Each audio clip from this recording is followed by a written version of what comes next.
Hey y'all, it's Nancy the Handy Scandy. Welcome back for another crafty venture.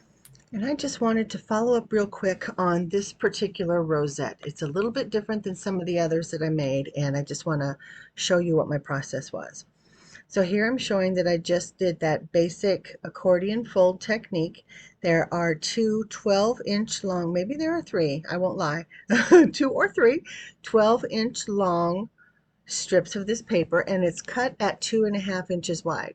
But you can see I'm snipping the tips this time. So it creates a much different looking rosette. It may not look so different on screen, but it really is. See how the edges, the tips are pointed?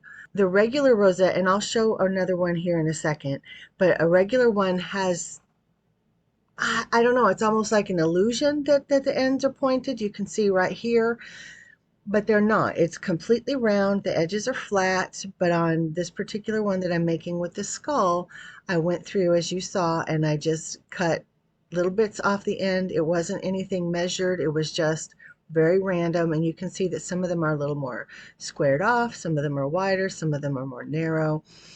But that just, to me, adds to the character of the rosette. And so I wanted to show you guys that this pattern paper, I had mentioned in another video that I knew it was, or I had it in my stash for a long time, but I did not know where it was from. However, I believe I got this one from Hobby Lobby, and it's called Tattered and Worn, and you can see it right here on the screen. So it's a beautiful pattern paper pack. I've had it for years. I don't want to be rid of it. Like, I love it so much, but I feel like I've used almost all of my faves, which the ones that are still left are gorgeous. But anyway, I digress. And I just really wanted to take a minute and show you guys my process on this particular rosette. You could see earlier back that I had a different circular disc in the middle, and I loved it, but it was just too matchy-matchy, so I wanted a little bit of contrast, and I wanted something to kind of expand the image, if you will, and that's why I went with this green banner. It's sort of a banner, and it has the creepy spiders on it. Now that is a Stampin' Up!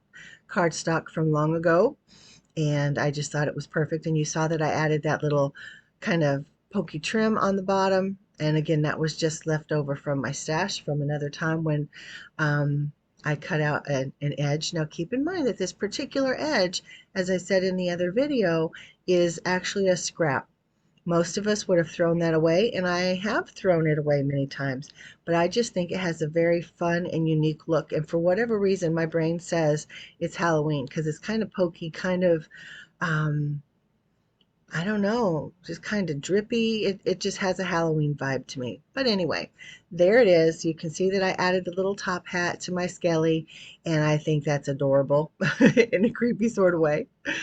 But that top hat die is from Whimsy Stamps. It is from the Penguin Pizzaz die set. And you can dress up anything with a top hat. It doesn't even have to be, you know, something living. You can put a top hat on a plant. You can put a top hat on a ball. It doesn't matter. You put a top hat on whatever you want. It just is fun. So anyway, I am now just taking, you saw it was just regular black sewing thread, and I'm just kind of swirling it around in this pile of glue. I want it to go pretty much the length of this ribbon, or it's not a ribbon, is it? What am I calling that? A banner. Thank you for bearing with me when my words fail me. But you can see that it made like some creepy, swirly, almost knots right behind him. In this particular picture, there are a couple spots that are still white with wet glue. But yeah, that is it. And I added that little frame around him, and I added the little sprig to the top hat and the happy haunting. And that's it. It really was that simple, guys. But this one I feel like stood out a little bit more from the others, and I just wanted to show you the process with those jaggedy edges. So thank you again for spending some more time with me as we do a little bit deeper dive on this Scully top hat rosette.